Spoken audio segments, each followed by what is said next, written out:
Praise the lord. చేరి వచ్చిన మీకందరికీ ప్రభువైన యేసుక్రీస్తు నామములో శుభాలు తెలియచేయుచున్నాను. ఈ దినము కొరకై ఏర్పాటు చేయబడిన లేఖన భాగము అపోస్తల కార్యములు 6వ అధ్యాయము 8వ వచనం. స్టెఫెను కృపతోనూ బలముతోనూ నిండినవాడై ప్రజల మధ్య మహత్కార్యములను గొప్ప సూచక క్రియలను చేయుచుండెను. Praise the lord. దేవునికి స్తోత్రం. హల్లెలూయా, హల్లెలూయా, హల్లెలూయా. క్రీస్తునందు ప్రియ సహోదరి సహోదరులారా, మీ అందరికీ ప్రత్యేకమైన వందనాలు తెలియజేస్తున్నాను. Good morning, have a nice day. నూతన విద్యా సంవత్సరంలో మన పిల్లలు, దేవుడు మీకు అనుగ్రహించిన కుమార్తెలు కుమారులు వారు స్కూల్స్కి కాలేజ్కి వెళ్తూ వారు విజ్ఞానాన్ని సంపాదించుకుంటూ ముందుకు సాగుతున్నారని తల్లిదండ్రులుగా వారి మీద ఎన్నో ఆశలు మీరు పెట్టుకొని ఉంటారు. వాటన్నిటిని వమ్ము చేయకుండా వారు ఆశలు నెరవేర్చాలని కోరుకుంటూ వాళ్ళ కొరకు మనం ప్రత్యేకంగా ప్రార్థన చేస్తాం. ప్రస్తుతం ఉన్నటువంటి ప్రపంచంలో, కాంపిటేటివ్ ప్రపంచంలో పిల్లల మీద చాలా ఒత్తిడి ఉంటుంది.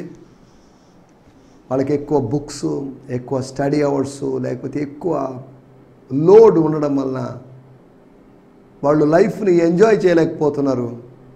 కేవలం చదివే మిషన్లుగా, రాసే మిషన్లుగా, వర్క్ చేసే మిషన్లుగా మారిపోతున్నారు. కానీ వాళ్ళ యవ్వన కాలాల్ని, వాళ్ళ బాల్యాల్ని ఎంజాయ్ చేయలేకపోతున్నారు. వాళ్ళు పోగొట్టుకున్న బాల్యాన్ని వాళ్ళకి తిరిగి ఇవ్వలేము. వారు పోగొట్టుకున్న యవ్వన కాలాన్ని వారికి మనం ఇవ్వలేము. కాబట్టి వాళ్ళకి చదువు మాత్రమే కాదు, వాళ్ళకి మార్కులు మాత్రమే కాదు, వాళ్ళకి ర్యాంకులు మాత్రమే కాదు, వాళ్ళకి విలువలను నేర్పిద్దాం, ఆత్మీయతను నేర్పిద్దాం. తద్వారా వాళ్ళు ప్రయోజకులు అవుతారు. మార్కులు ర్యాంకులు సాధించేటువంటి బిడలు అని మాత్రం కాకుండా, ఆ కోణంలో మాత్రమే చూడకుండా, ఆత్మీయ ప్రపంచంలో మంచి గాయకులు కావచ్చు, మంచి ప్రసంగికులు కావచ్చు, సంఘ పెద్దలు కావచ్చు, చర్చ్ అడ్మినిస్ట్రేటర్స్ కావచ్చు, చర్చ్ మేనేజ్ చేసే విధంగా చేసే వాళ్ళు కావచ్చు, ఎవరైనా కావచ్చు. మన పిల్లలు, దేవుడు మనకు అనుగ్రహించిన సంతానం సెక్యులర్ ప్రపంచంలో శోభించాలి, ప్రకాశించాలి, షైన్ కావాలి. అలాగే ఆత్మీయ ప్రపంచంలో మన స్థానిక సంఘాల్లో వాళ్ళు షైన్ కావాలి. మనకన్నా ముందుగా సిద్ధపడి, మనకన్నా ముందు రెడీ అయిపోయి వెళ్ళి ప్రార్థనలో కూర్చొని పాటలు పాడుతూ, స్థానిక సంఘానికి సహకరిస్తూ, కాపరికి సహకరిస్తూ ఇలా ముందుకు వెళ్ళేటువంటి మాదిరికరమైనటువంటి పిల్లలుగా, వారిని బట్టి దేవుడి నామానికి ఏమాత్రం దూషణ రాకుండా, అర్ధాంతరంగా తమ జీవితాల్ని కోల్పోయినటువంటి 42 మంది పిల్లల్లాగా, 2వ రాజుల గ్రంథము 2వ అధ్యాయం నుండి పిల్లల్లాగా దేవుజనుల్ని పరిహాసం చేసేవాళ్ళుగా, హేళన చేసేవాళ్ళుగా ఉండకుండా దేవుజనులకు లోబడి ఉంటూ ముందుకు సాగేటువంటి బిడ్డలుగా మన బిడ్డలు ఉండాలని కోరుకుందాం. ఈ సమయంలో తల ఉంచండి, చిన్న ప్రార్థన చేసుకుందాం. మన పిల్లల కోసం మనం ప్రత్యేకంగా ప్రార్థన చేద్దాం. పరిశుద్ధమైన మా దేవా, మీకు వందనాలు చెల్లిస్తున్నాం. ఈ లోకంలో మేము ఒంటరి వాళ్ళం కాకూడదని మీరు మా కుటుంబ జీవితాల్ని, బిడ్డలను ఇచ్చారు, బంధుమిత్రులను ఇచ్చారు, సహవాసాన్ని ఇచ్చారు, సంఘాన్ని ఇచ్చారు. అందరూ బట్టి మీకు వందనాలు చేస్తున్నాం. మా కుటుంబాలని మేము చక్కగా ఏలాలి అనేది మీ యొక్క ఉద్దేశం. మాకు అనుగ్రహించిన బిడ్డల కొరకు ప్రార్థన చేస్తున్నాం. మా చిన్న బిడ్డలు, యవన బిడ్డల కొరకు ప్రార్థన చేస్తున్నాం. ఈ దేశపు భవిష్యత్తు వారి చేతిలో ఉంది. స్థానిక సంఘాల యొక్క భవిష్యత్తు వారి చేతుల్లో ఉంది. మా సండే స్కూల్స్ కొరకు, మా యూత్ మీటింగ్స్ కొరకు, మేము యూత్ ఫెలోషిప్స్ కొరకు ప్రార్థన చేస్తున్నాం. అదే సమయంలో వ్యక్తిగతంగా మా యవన బిడ్డల కొరకు మేము ప్రత్యేకంగా ప్రార్థన చేస్తున్నాం. ఈ రోజుల్లో మొబైల్ మాయలో పడిపోయి లోక సంబంధమైన స్నేహాలు, ఈ స్నేహాలతో ఎంతవరకు ఉండాలో వాటి యొక్క పరిమితులు ఏంటో మా యవన బిడ్డలు తెలుసుకోకుండా చాలా చోట్ల యవనస్తులు సమస్యలు తెచ్చుకుంటున్నారు. ఎదుటి వ్యక్తులతో వివేచనగా, పరిమితంగా మెలగడం తెలుసుకోవడానికి మా బిడ్డలకి నేర్పించండి ప్రభువా. మా పిల్లలకి వాళ్ళ యొక్క మానసిక వికాసాన్ని మీరు వాళ్ళకి కలుగు చేయమని అడుగుతున్నాను. వాళ్ళు ఆత్మీయంగాను, మానసికంగాను, శారీరకంగా అన్ని విధాలుగా వాళ్ళు బలంగా ఉండాలి. ప్రభువా, మీకు వందనాలు చేస్తున్నాం. మా యవనస్తులు, మా చిన్న బిడ్డల మీద యేసు రక్తము చేత ముద్ర వేస్తున్నాం. చిన్న బిడ్డలు తప్పించుకొని యవనస్తులు అవుతున్నారు. శత్రువు యవనస్తుల మీద కూడా దాడి చేస్తాడని, ఫరో అయినా హేరోదైనా యవనస్తుల మీద దాడి చేస్తాడని మేము అర్థం చేసుకుంటున్నాం. కనుక ఈ సమయంలో ప్రభువా, మా నెక్స్ట్ జనరేషన్ కొరకు మేము ప్రత్యేకంగా ప్రార్థన చేస్తున్నాం. వారి మీద దీవించండి. మేము గతించిపోతాం, మేము ఒకరోజు మీ పిలుపుని వచ్చేస్తాం. మా నెక్స్ట్ జనరేషన్ కొరకు మేము ప్రత్యేకంగా ప్రార్థన చేస్తున్నాం. మా దినాల్లో ఉన్నదానికన్నా ప్రభువా ఒక బలమైన ఉద్యమం మా నెక్స్ట్ జనరేషన్లోకి తీసుకురండి. ఇలాంటి కార్యాలు చేయబోతున్నందుకు మీకు వందనం చేస్తూ మమ్మల్ని అందరినీ మీ చేతిలో సమర్పిస్తూ, పిల్లల్ని ఎలా అయా పెంచాలో మీరు మాకు నేర్పించమని కోరుకుంటూ, యేసు నామములోనే ప్రార్థించగలుగుతున్నాం పరమ తండ్రి. ఆమేన్, ఆమేన్, ఆమేన్, ఆమేన్. దేవుని స్తోత్రం. ఈ సమయంలో మనం దేవుని వాక్యాన్ని ధ్యానించుకుందాం. నిన్నటి ఎపిసోడ్లో ట్రాన్స్ఫిగరేషన్, ఆరంభంలో స్టెఫను ప్రస్తావించబడిన దగ్గర నుంచి స్టెఫను జీవితం ఒక 6వ అధ్యాయము 7వ అధ్యాయం మాత్రమే ఉంది. కానీ ఈ 2 అధ్యాయాల ద్వారా, లేదా ఈ 15, ఇదొక 75 వచనాల్లో మాత్రమే స్టెఫను జీవితం ఉంది. కానీ స్టెఫను జీవితంలో జరిగిన కొన్ని మార్పులు, అతను అంచెలంచెలుగా ఎలా మారాడు, అంచెలంచెలుగా ఎలా ఎదిగాడు, సంఘ చరిత్రలో సువర్ణాక్షరాలతో రాయదగిన విధంగా, అతని పేరు రాయదగిన విధంగా ఎలా మారగలిగాడు, how he become a remarkable person in the church history. ఒకవేళ స్టెఫను గురించి రాయలేదనుకుందాం, వద్దనుకుందాం, అది అవసరం లేని పాత్ర అనుకుందాం, రోల్ అనుకుందాం, క్యారెక్టర్ అనుకుందాం, అలాగైతే 6వ అధ్యాయం 7వ అధ్యాయం ఉండే అవకాశం లేదు. 7వ అధ్యాయం 8వ అధ్యాయంలో చివరిసారిగా భక్తిగల మనుషులు స్టెఫన్ను సమాధి చేసి, ఈ మాట కూడా ఉండేది కాదు. ఎందుకు చెప్తున్నానంటే, పరిశుద్ధాత్మ దేవుడు స్టెఫను చేసిన కార్యాలను కూడా హైలైట్ చేశాడు. అపోస్తుల కార్యములు అంటున్నప్పుడు అది అపోస్తుల కార్యములు మాత్రమే కాదు, ఫిలిప్పు అనేటువంటి ఒక అనుచరుని యొక్క కార్యాలు. ఈ అపోస్తుల కార్యములు అంటే ఇబ్బంది, అనుచరుల కార్యాలు, స్టెఫను యొక్క ఫిలిప్పు యొక్క కార్యాలు ఉన్నాయి కదా, మళ్ళీ అపోస్తుల కార్యములు అని మాత్రం అయితే, అందుకనే మనం దీన్ని అపోస్తుల కార్యములు, అనుచరుల కార్యాలు అనకుండా, ఆది క్రైస్తవుల కార్యాలు అనకుండా పరిశుద్ధాత్మ కార్యాలు అంటున్నాం. అటువంటిప్పుడు ఏ తలనొప్పి లేదు. These are not acts of apostles, but these are the acts of the holy spirit. పరిశుద్ధాత్మ చర్యలు, పరిశుద్ధాత్మ యొక్క కార్యాలు. స్తోత్రం, హల్లెలూయా. దినవృత్తాంతాల గ్రంథము అని మనకుంది. అలాగైతే దైవజనుల యొక్క, దేవుని ఆత్మ యొక్క దినవృత్తాంత గ్రంథమే అపోస్తుల కార్యం. దినదినము అప్పుడప్పుడు, అదైతే ఆయా సందర్భాల్లో, ఆయా దినాల్లో ఏం జరిగింది అనేటువంటి ఆ దినవృత్తాంతములు రాజుల యొక్క దినవృత్తాంతాలు. కానీ ఇది రాజుల యొక్క కాదు, ఇది అక్షరార్థమైన రాజుల యొక్క కాదు, ఆత్మీయ రాజుల యొక్క, అనగా రాజులైన యాజక సమూహములో చేరిన వారి యొక్క, ఆత్మ సంబంధమైన రాజుల యొక్క, కాబోయేటువంటి రాజుల యొక్క, క్రీస్తు అనేటువంటి చక్రవర్తి కింద సామంత రాజులుగా ఉండి కప్పము చెల్లిస్తూ, స్తుతుల కప్పాన్ని చెల్లిస్తూ ముందుకు సాగేటువంటి వారి యొక్క చరిత్రని మనం అర్థం చేసుకోవచ్చు. This is about the book of acts. ఇప్పుడు అపోస్తుల కార్యములు చరిత్ర గురించి మనం చెప్పుకోవడం, లేదా దాని గురించి మాట్లాడుకోవడం, ఇంట్రడక్షన్ గురించి మాట్లాడుకోవడం కాదు నా మాటల యొక్క ఉద్దేశం. రూపాంతరం జరిగింది. అతడు సామాన్యుల్లోంచి ఒకడు వచ్చినటువంటి రైజ్ అయినటువంటి వ్యక్తి శిష్యుడయ్యాడు. శిష్యత్వపు విప్లవంలో నుంచి, శిష్యత్వపు ఉద్యమంలోంచి సంఘములోకి కొట్టుకొచ్చిన వ్యక్తి అతను. ఎస్. రెండోది, అతను పరిచారకుడుగా ప్రమోట్ అయ్యాడు, పదోన్నతిని పొందాడు. మూడోది, అతను ప్రభు సేవకుడయ్యాడు, ప్రభు వాక్య సేవకుడయ్యాడు, ప్రసంగించడం ఆరంభించాడు.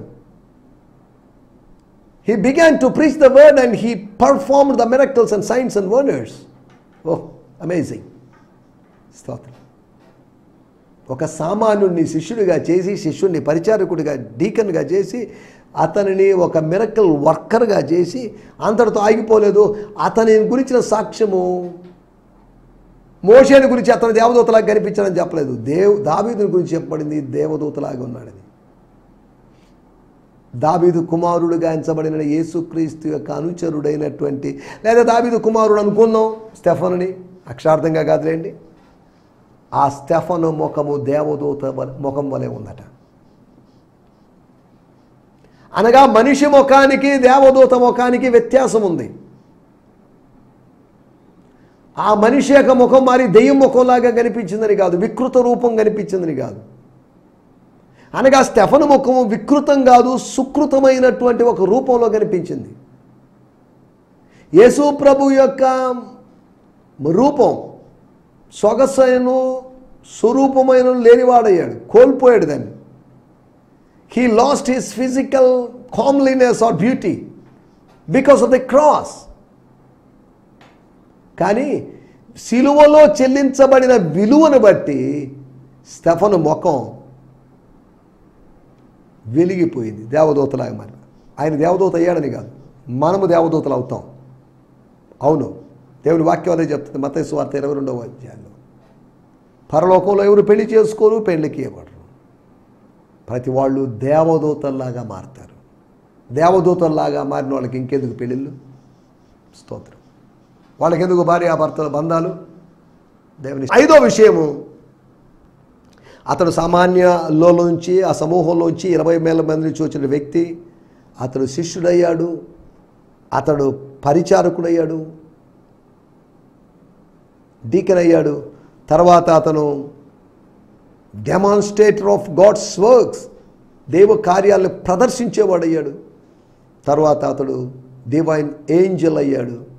తర్వాత ఫైనల్గా ఒక డివైన్ కాస్ కోసం, దైవికమైన కారణం కోసం చనిపోయిన వ్యక్తి అయ్యాడు. He died for God's kingdom, died for gospel sake. స్తోత్రం. ఒక హీరో లాంటి వ్యక్తి. దేవుని స్తోత్రం. అతని జీవితం, అతని పరిచర్య కొద్ది కాలమే కావచ్చు, కానీ అతను చేసిన ప్రసంగం ఎంత వండర్ఫుల్. ఇజ్రాయెల్ హిస్టరీ మొత్తం తీసుకొచ్చాడు. 2వ వచనం నుంచి ఇంచుమించు 51 వచనాలు తాను చేసినటువంటి ప్రసంగం, చరిత్రను ఎరిగినటువంటి వాడి యొక్క ప్రసంగం. చరిత్ర తెలియకుండా ఏదో పిచ్చి మాటలు మాట్లాడలేదు ఆయన. చరిత్ర తెలియకుండా ఏదో ప్రవచనాలు చెప్పేసేలేదు ఆయన. అంటే ప్రవచనం చెప్పాలంటే చరిత్ర తెలుసుకోవాలని కాదు నా మాటల యొక్క ఉద్దేశం. ఇలా స్టెఫను యొక్క జీవితం గురించి మనం మాట్లాడుకున్నాం. స్టెఫను ఇలా హతసాక్షిగా మారడానికి కారణం అపోస్తల కార్యములు 1వ అధ్యాయం 8వ వచనము సత్యము. యేసు ప్రభు చెప్పిన మాట సత్యము. స్టెఫను ద్వారా ఆ మాట నెరవేరింది. దేవుని స్తోత్రం. హల్లెలూయా. మనం అబద్ధికులం కావచ్చు, కానీ ఆయన అబద్ధికుడు కాదు. మన అబద్ధముల వల్ల ఆయన మనం అబద్ధికుడిగా చేయకూడదు. దేవుని స్తోత్రం. స్టెఫను ఇలాగా హతసాక్షిగా మారడానికి ఉన్నటి ప్రేరణ తన ప్రభువే. నా ప్రభువుని ఎంతగానో హింసించారు. Let me die as my Lord. శిష్యులందరూ హతసాక్షులు అయ్యారు, ఇది వేరే విషయం. ప్రథమ హతసాక్షిగా మారే ధన్యతను పొందుకున్నటువంటి స్టెఫను గురించి మనం గత ఎపిసోడ్లో రూపాంతరం అనే టైటిల్తో మనం కొన్ని విషయాలు ఆలోచించాం. ట్రాన్స్ఫిగరేషన్. ఒకరోజు మనం రూపాంతరం పొందుతాం, మార్పు పొందుతాం. ఈ బాడీ మారుతుంది, ఈ ఇమేజ్ మారుతుంది. ఒక న్యూ ఇమేజ్లోకి, న్యూ బాడీలోకి వెళ్తాం. మట్టి దేహంలో నుంచి మహిమ దేహంలోకి మనం వెళ్తాం. It's a promotion.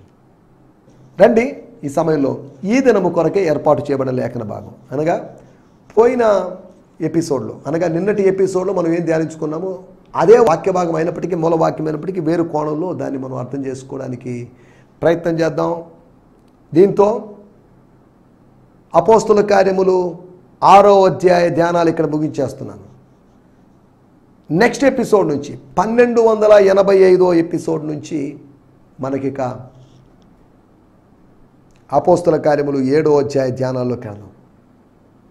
దేవుని స్తోత్రం. హల్లెలూయా. కాబట్టి ఈ నెలంతా, 7వ నెలంతా మనం ఈ ధ్యానాల్లోకి వెళ్తాం. తర్వాత 8వ నెలలో 8వ అధ్యాయ ధ్యానాల్లోకి వెళ్దాం. స్తోత్రం. మన వాక్య భాగం, మన మూల వాక్యం అపోస్తుల కార్యములు 6వ అధ్యాయం 8వ వచనం. కృపతోను బలముతోను నిండిన వాడై ప్రజల మధ్య మహత్కార్యములను గొప్ప సూచక క్రియలను చేయుచుండెను. దేవుని స్తోత్రం. హల్లెలూయా. Stephen, who was a man, he is not a woman. Is not an angel. He was a man full of grace and supernatural power, performed many astonishing signs and wonders and mighty miracles among the people. Stotram. చూడండి, he performed many astonishing signs and wonders and mighty miracles among the people. ప్రజల మధ్యలో చేశాడు. అపోస్తులు చేసినవి చాలదు అన్నట్టుగా, యేసుక్రీస్తు చేసినవి చాలదు అన్నట్టుగా యోహాను సువార్త 20వ అధ్యాయంలో తన శిష్యుల ఎదుట ఆయన అనేకమైన ఇతర సూచక్రియలు చేశాను. అపోస్తుల ద్వారా 5వ అధ్యాయంలో యేసు ప్రభు అనేకమైన కార్యాలు చేశాడు. ఇప్పుడు స్తోత్రం ఎవరి ద్వారా అంట? స్తోత్రం స్టెఫన్ ద్వారా, ఫిలిపు ద్వారా దేవుడు కార్యాలు చేశాడు. అనగా దేవుడు ఎవరినైనా వాడుకోగలడు. కాబట్టి నన్ను వాడుకుంటున్నాడు, నన్ను గొప్పగా వాడుకుంటున్నాడు. కొంతమంది పాంప్లెట్లో వేసుకుంటారు యవన కాలంలో బలంగా వాడబడుతున్న దేవుజనులని. వాళ్ళకి వాళ్ళు పబ్లిసిటీ ఇచ్చుకోవాల్సింది కాదు, లోకం చెప్పాలి పలాని వ్యక్తి వాడబడుతున్నాడని. ఎందుకు ఈ డబ్బా దేనికి స్టేట్మెంట్లు? అరే గాడిదనే వాడుకోగలిగి నిన్ను వాడుకోలేడా? నువ్వు ఆ డబ్బా స్టేట్మెంట్ చెప్పాలా? యవన కాలంలో వాడబడుతున్న దేవుజనుడు. ఏ వయసు పెరిగినా కానీ ఇంకా యవన కాలమేనా? ఏ బాలుడిగా ఉన్నప్పుడు దేవుడు వాడుకోలేడా? నేను బాలుడిని అనవద్దు, నువ్వు బాలుడు అనవద్దురా బాబు ఇర్మియా అని చెప్పేసి ఇర్మియాను వాడుకున్నాడే. ఇర్మియా ఎక్కడ వాళ్ళు పబ్లిసిటీ ఇచ్చుకున్నప్పుడు బాల్యకాలం నుంచి బలంగా బహుబలంగా వాడబడుతున్నటువంటి అని పెట్టుకోలేదుగా. ఎందుకు ఈ పబ్లిసిటీ? ఎవరిని మభ్యపరచడానికి? ఏ వెలుగులకి ప్రస్థానం? ఈ లౌకికమైన విధానాల్లో జరిగేటువంటి వ్యాపారాత్మకమైన పరిచర్య శపితమైన పరిచర్య. క్రీస్తును మోసే గాడిదలం మనం. ఆయన మనకు నోరిస్తే మనం నోరు తెరుస్తాం, మాట్లాడతాం, ప్రవక్తనైనా అడ్డుకుంటాం, ప్రవక్త వెర్రితనానైనా అడ్డుకుంటాం, అంతే. అంతవరకే కానీ మనం పబ్లిసిటీ ఇచ్చుకోవాల్సిన అవసరం లేదు. పువ్వు పుట్టగానే పరిమళించును కదా. ఏదో గులాబీ పువ్వు వాసన వస్తుంది, గులాబీ పువ్వు కాబట్టి వాసన వస్తుందని మనం వివరించాల్సిన అవసరం లేదు. Since it's a rose, it gives a fragrance of a rose. అంతేగాని దాని పరిమళాన్ని నువ్వు అటు ఇటు స్ప్రెడ్ చేయాల్సిన అవసరం లేదు. గాలి వీసిన కొలది దాని పరిమళం వీస్తూనే ఉంటుంది. బా ఎంత మంచి వాసన అండి. ఇల్లు అత్తరు వాసనతో నిండినని రాయబడింది. అది ఆటోమేటిక్గా డిఫ్యూజ్ అయింది, స్ప్రెడ్ అయింది. దేవుడిని వాడుకోవాలనుకుంటే వాడుకుంటాడు. నన్ను వాడుకుంటున్నాడు, వాళ్ళని వాడుకుంటున్నాడు, యవన కాలంలో బహుబలంగా వాడబడుతున్నా అని చెప్పినంత మాత్రాన నేను వాడుకోవాలనే లేదు. ఇలా వాడబడుతున్న వాళ్ళందరూ అని చెప్పబడుతున్న వాళ్ళందరూ వేదిక మీదకి వెర్రి మాటలు మాట్లాడడం నేను గమనించాను. దేవుని చేత వాడబడే వాళ్ళు వెర్రి మాటలు మాట్లాడు. దేవుని చేత వాడబడేటువంటి వాడు స్తోత్రం, వాడు ఎటువంటి వాడంటే వాడు దేవోక్తులనే పలుకుతాడు. ఒకడు బోధించినట్లా దేవోక్తులను బోధించినట్టు బోధించాలి, వెర్రి మాటలు కాదు. ఎవరి స్తోత్రం. ఇప్పుడు వాటన్నిటిలోకి వెళ్ళడం లేదు. 6వ అధ్యాయం 8వ వచనంలో రాయబడింది. ఏం జరిగింది ఇక్కడ? గొప్ప సూచక్రియలు చేయుచుండెను. ఆత్మ కార్యాల గురించి మీకు జ్ఞాపకం చేయబోతున్నాను. The works of the holy spirit. నేను ఇంతకుముందు కూడా ఎపిసోడ్లో కూడా చెప్పాను. స్టెఫనుకు కాదు మహిమ రావాల్సింది, స్టెఫనును వాడుకున్న ప్రభువుకు మహిమ రావాలి.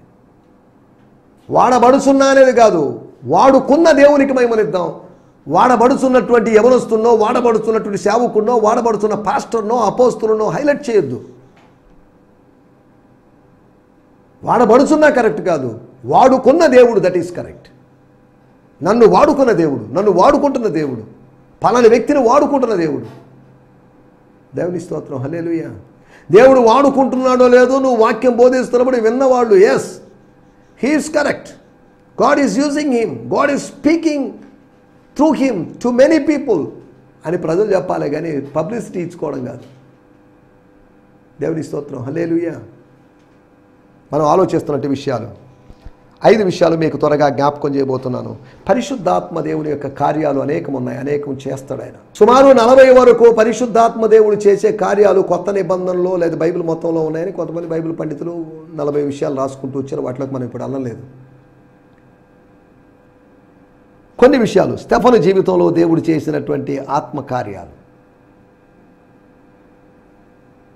ప్రభువే ఆత్మ, ఆత్మ ఎక్కడుంటుందో అక్కడ స్వాతంత్రం ఉంటుంది.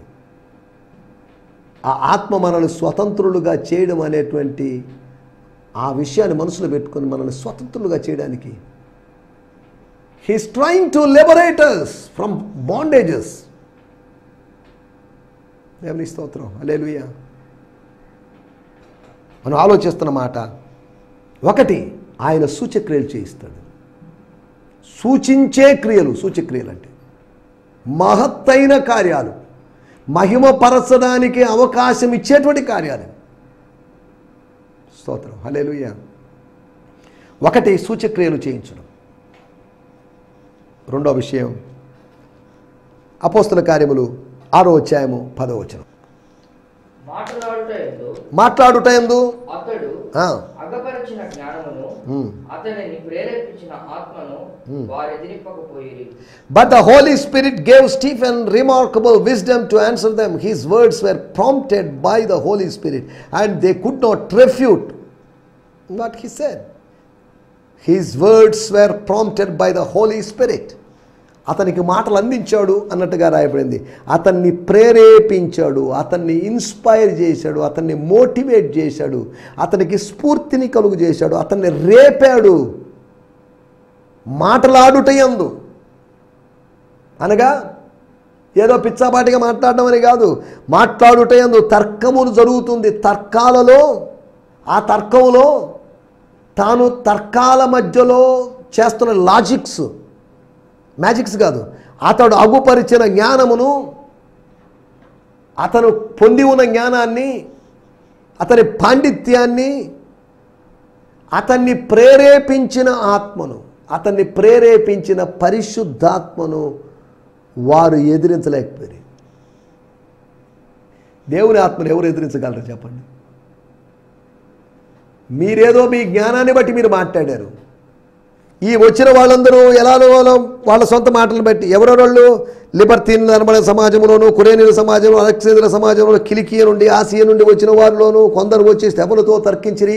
ఈ తర్కవేత్తలు, ఈ ఫిలాసఫర్స్, వీళ్ళందరూ వచ్చారు. వీళ్ళందరూ ఒక్క వ్యక్తితో పోరాడడానికి వచ్చారు, ఒక వ్యక్తితో దాడి చేయడానికి వచ్చారు. అరే స్టెఫనుతో వీళ్ళందరూ పోటీ పడడానికి, డిబేట్ కోసం వచ్చారే, మేము వెళ్దాము, మేము జోక్యం చేసుకోవాలి ఈ విషయంలో అని అపోస్తులు ఎవరు ముందుకు రాలేదు. ఎందుకు? ఆ తర్కాల్లో ఓడిపోతే ఎందుకు అని భయపడి ఆగిపోయినారో మరి తెలియదు.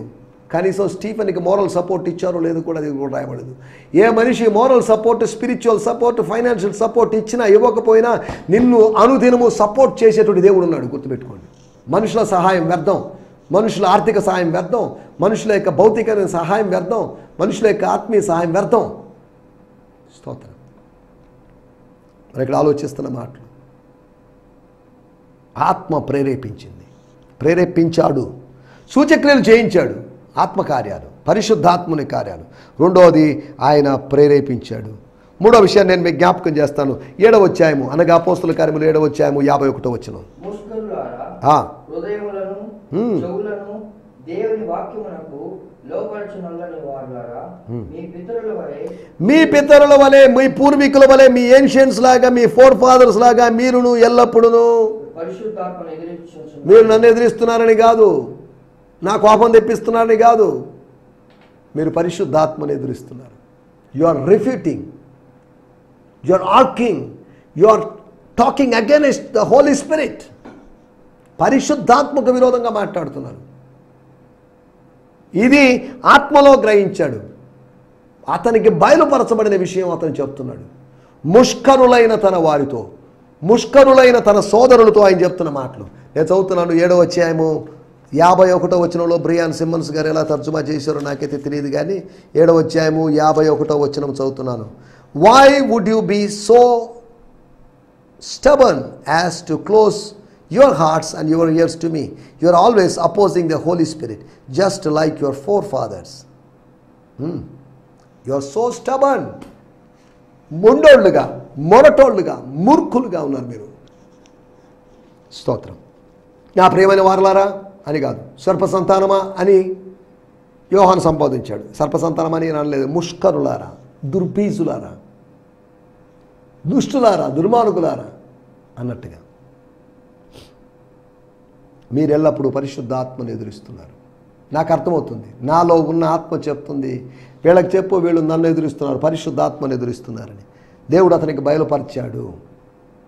మనకు బయలుపరిచిన విషయాలు మనం ప్రజలకు చెప్తే ప్రజలు ఆశ్చర్యపోతారు, ఆత్మీయంగా ఎదుగుతారు. 4వ విషయం 7వ అధ్యాయము 55, 56 వచనాలు. అయితే అతడు పరిశుద్ధాత్మతో నిండుకున్నవాడాడు. He was full of Holy Spirit. ఆకాశం వైపు తేరి చూచి దేవుని మహిమను యేసు దేవుని కుడిపార్శ్వమందు నిలిచి ఉండుట చూచి ఆకాశము తెరవబడుటయు మనుష్య కుమారుడు దేవుని కుడిపార్శ్వమందు నిలిచి ఉండుటయు చూచుచున్నానని చెప్పాడు. ఓ, నేనేదో చూస్తున్నాను. I am seeing something. I have a vision. I have a dream. God showed something. God open my eyes. నా కళ్ళు తెరిచాడు. నేనేదో చూస్తున్నాను. నేనేం చూస్తున్నానో తెలుసా? ఆకాశం తెరవబడింది బాబు. మనుష్య కుమారుడు దేవుని కుడిపార్శ్వ, అనగా మన యేసు ప్రభు, మనం మహిమపరచాల్సిన యేసు ప్రభు, మనం ప్రకటించినట్టు మేము ప్రకటించిన ఆ యేసు ప్రభు ఇప్పుడు అక్కడున్నాడు. మీరు అనుకోండి సమాధిలో లేడు. మీరు అనుకోండి ఎవరో ఎత్తుకోబోలేదు. మీరు అనుకోండి ఇండియాకి వెళ్ళలేదు ఆయన. ఎక్కడికో వెళ్ళి బౌద్ధ లేకపోతే శాస్త్రాల్ని నేర్చుకోలేదు ఆయన. కాబట్టి మనం ఇక్కడ ఆలోచిస్తున్న మాట, ఆయనకు దర్శనాన్ని చూపించాడు. Holy Spirit reveals and Holy Spirit gives a vision. స్తోత్రం. He did signs and wonders. ఆయన సూచక్రియలు చేయించాడు. హీ ఇన్స్పైర్డ్, ఆయన ప్రేరేపించాడు. హీ రివీల్డ్, ఆయన బయలుపరిచాడు. 4వది హీ షోడ్ విజన్, దర్శనాన్ని చూపించాడు. చివరి మాట చెప్పి ముగిస్తాను. 7వ అధ్యాయము 59, 60 వచనాలు. ప్రభువును గూర్చి మొరపెట్టుచు. ప్రభువును గూర్చి మొరపెట్టుచు. ప్రభువుకు మొరపెట్టుచు అనేది స్టెఫను పలుకుచుండగా అతడు మోకాళ్ళుని ప్రభువా వారి మీద ఈ పాపము మోపుకమని గొప్ప శబ్దముతో పలికెను. As they hurled stone after stone, రాయి మీద రాయి వేస్తున్నప్పుడు స్టెఫను ప్రార్థన చేస్తున్నాడు. ఒక్కో రాయి పెద్ద పెద్ద రాళ్ళు వేస్తున్నప్పుడు, అతన్ని గాయపరుస్తున్నప్పుడు, ఆ గాయాల మధ్యలో, ఆ రాళ్ల దెబ్బల మధ్యలో ప్రభువా అని ప్రార్థన చేస్తున్నాడు. పరిశుద్ధాత్ముడు ప్రార్థించడానికి ప్రేరేపణిస్తున్నాడు. కాబట్టి ఇటు పరిశుద్ధాత్మ అనుభవాలు కలిగి ముందుకు సాగడానికి ప్రభు మనకందరికీ సహాయం చేయనుగాక. ఆమేన్. హల్లెలూయా, హల్లెలూయా, హల్లెలూయా. మీ అందరికీ వందనాలండి. ఈ సందేశము మీకు ఆశీర్వాదకరంగా ఉందని నమ్ముచున్నాము. ప్రార్థన అవసరతల కొరకు మమ్మల్ని సంప్రదించవలసిన మా చిరునామా గిద్యోన్ మిషన్ చర్చ్, 6వ వీధి, శాంతినగర్, నెల్లూరు 4, ఆంధ్రప్రదేశ్.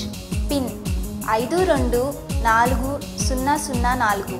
మా ఫోన్ నంబర్లు 7036443613 మరి ఒక నంబర్ 9392293010. మా ఈమెయిల్ ఐడి gfihmi2015@gmail.com. దేవుడు మిమ్మును ఆశీర్వదించునుగాక. ఆమేన్.